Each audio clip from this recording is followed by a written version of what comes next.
สบายดีทุกผู้ทุกคนมื้อนี้เฮาก็จะลงสำรวจ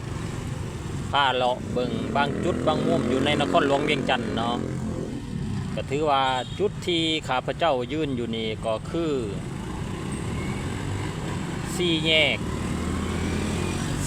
ก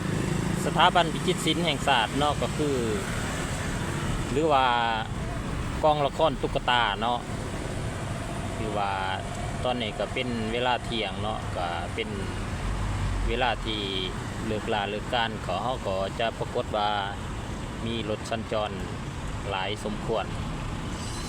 มื้อนี้เขาก็จะไปสำรวจหรือว่าพาทานเลาะเที่ยวส้มในหลายๆจุดที่ว่าอยู่โซนแถบนี้เนาะบอกว่าจะเป็นถนนหนทางการก่อสร้างเรือนซ่านบ้านซองตึกอาคารหรือว่าโครงการต่างๆอ้อมแอมอยู่ในตัวเมืองเนี่ยถือว่าอยู่กลางใจเมืองคือกันเนาะนี่เดี๋ยวทางเราจะแพทย์กล่องเห็นนี่ก็คือสี่แยก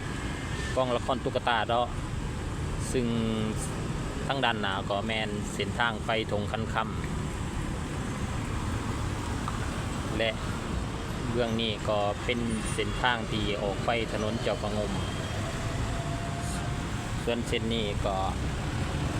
เป็นเส้นทางที่ว่าตัดออกไปสีหอมเนาะ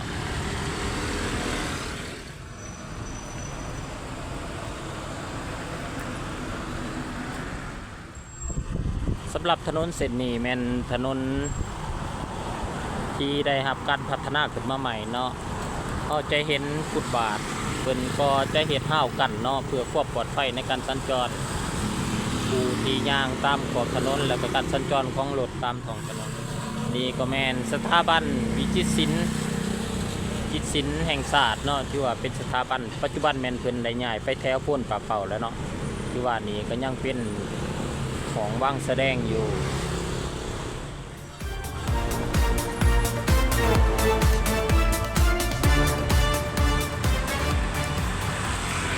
คือว่ามาในปัจจุบันขอบเขตยุดนี้ก็ได้รับการพัฒนาหลายสิ่งหลายอย่างเนาะเพราะว่าจะเป็นการสร้างคู่กันตั้งอย่างเนาะเพิ่นก็ติดตั้งแล้วก็ภาคทางเบื้องนั้นก็แม่นเป็นตะกี้เป็นตลาดวังทองเนาะปัจจุบันแม่นเพิ่นก็ได้พัฒนาเนาะเป็นห้านค้าต่างๆถือว่าการออกแบบตกแต่งที่สวยงามว่าเราจะให้เห็นภาพรวมๆของถนนเส้นนี้ว่าก็ได้รับการพัฒนาหลายอย่างสำหรับตัวนี้ก็เป็นแผนผังเนาะแผนผังการเดินรถแต่ละจุดแต่ละเส้นซึ่งแต่ละโซนแต่ละสายทางก็จะมีเส้นสีที่แตกต่างกันเนาะก็ถือว่าเป็นแผนผังการเดินรถเป็นรถมีสาธารณะเนาะเป็นรถมีเขียว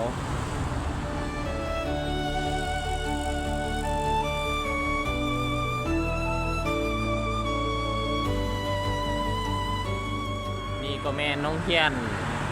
อนุเนาะโรงเรียนอนุโรงเรียนประถมมัธยมสมบูรณ์อนุเจ้าอนุก็ถือว่าเป็นสร้างขึ้นมาใหม่เนาะ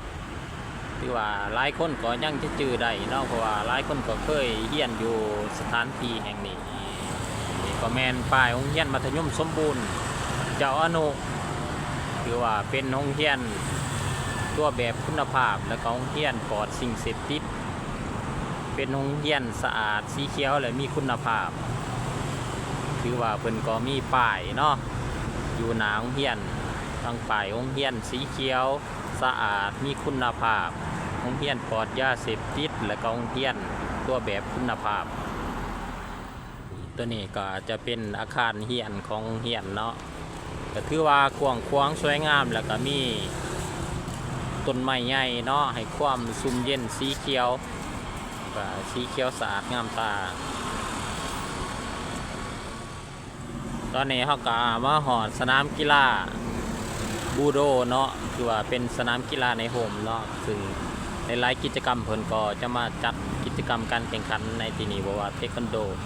ยูโดยังต่างๆ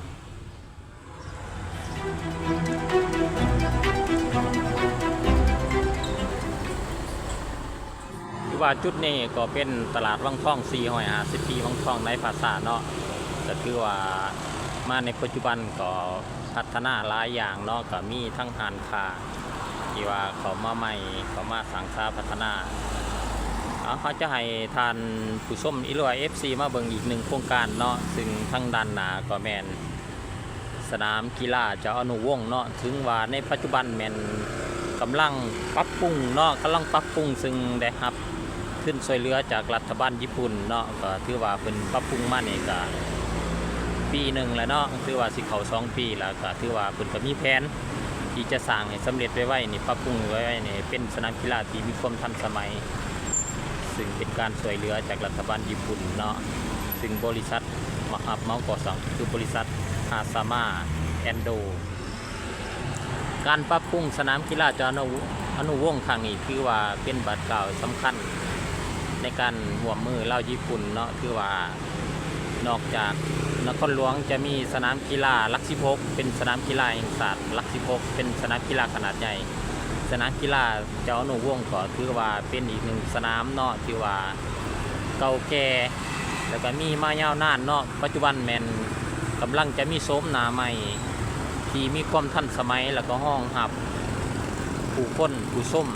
ได้ร้ายขึ้นเนาะคือว่าเป็นอีกหนึ่งส้มหนาส้มตาที่เขาจะได้เห็นในไว้นี่คาดว่าเพิ่นจะเปิดน้ำใสแล้วก็สร้างให้สำเร็จในไว้นี่เมื่อสร้างสำเร็จแล้วก็จะเป็นบอลแข่งขันหรือว่าบอลพึกแอบของนักกีฬาในหลายๆประเภทเป็นว่าเขาก็ค่อยลุ้นค่อยเบิ่งน้ำกันเนาะว่าหลังจากเปิดแล้วทางเฮาก็จะมาอัปเดตให้ท่านผู้ชมได้เห็นภาพบรรยากาศภายใน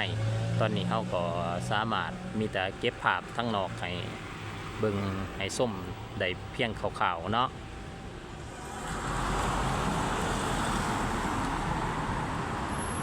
ตะกี้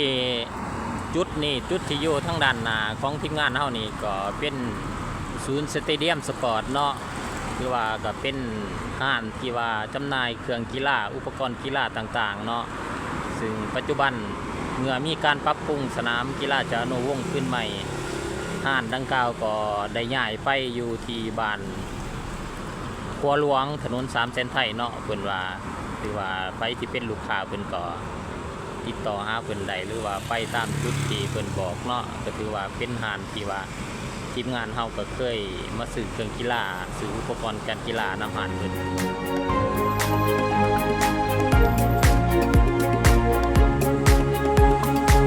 วงกันถามครับสนามกีฬาเจ้าอนุวงศ์เนาะนี่ก็แม่นตลาด450 ปีบางช่องในภาษาก็ถือว่าปัจจุบันเพิ่นก็มีการปรับปรุงให้มีความทันสมัยเนาะก็ตัวนี้ก็จะเป็นห้างขายเครื่องอิเล็กทรอนิกส์เนาะคือว่ามีความสวยงามหลายจุดนี้ปกติแล้วจะเห็นว่ามีหลังจากสนามกีฬาเป็นได้รับการปรับปรุงขึ้นใหม่เนาะหรือว่าเปิดน้ำใสอย่างเป็นทางการในมม.นี่จุดนี้ก็คิดว่าจะเลื่อนไปนำเนาะหรือว่าจะมีห้างค้าต่างๆมาว่างขายเครื่องหรือว่าการท่องเที่ยวในจุดนี้ก็จะมีความคึกคืนขึ้นมาตัวนี้ก็จะเป็นห้างค้าซูเปอร์มาร์เก็ตเนาะเป็นห้างค้าของคนลงทุนต่างชาติทางด้านหน้าเขาก็จะเห็นอาคารที่ว่ากำลังได้รับการปรับปรุงเนาะอาคารสนามกีฬาเจ้าอนุวงศ์ก็คือว่าเห็นเป็นหูเป็นห่างขึ้นมาแล้วเนาะคิดว่าเป็นจะเปิดน้ำใสอย่างเป็นทางการในไว้นี่เนาะสำหรับประตูโค้งข้าพเจ้าคิดว่าถ้าเขามีการพัฒนาหรือว่าสร้างประตูโค้งทางเขาใหม่ที่ว่ามีความสวยงามที่ว่ามีความทันสมัยก็จะเฮ็ดให้ดูดีขึ้นแล้วก็กลมกลืนกับการปรับปรุงสนามกีฬาขึ้นใหม่เนาะ